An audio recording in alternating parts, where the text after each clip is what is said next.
Some பாருங்க. 6 ஆண்கள் மற்றும் 5 பெண்களிலிருந்து 4 பேர் கொண்ட ஒரு குழு அமைக்கிறோம். இதுல சரியா 2 ஆண்கள், 2 பெண்கள் இருக்கணும்னு சொல்றாங்க. இப்படி அமைக்கப்பட்ட ஒரு குழு எத்தனை வழிகள்ல உருவாக்கலாம் அப்படிங்கிறது தான் கணக்கு. கணக்குல போவோம்.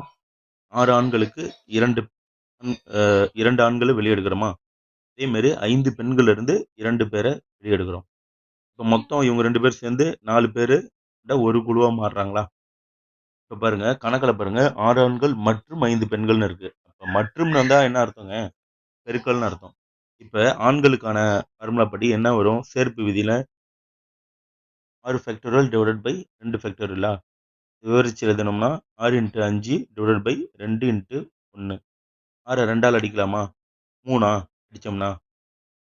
இப்ப 3 × 5 எவ்வளோங்க? 15. அப்புறம் பெண்களுக்கு கண்டுபிடிப்போம். 5 ஃபேக்டோரியல் டிவைடட் பை 2 ஃபேக்டோரியலுங்களா? இப்ப இதுக்கு என்ன ஆன்சரு? 5 × 4 divided 5 × 4 divided by 2 × 1.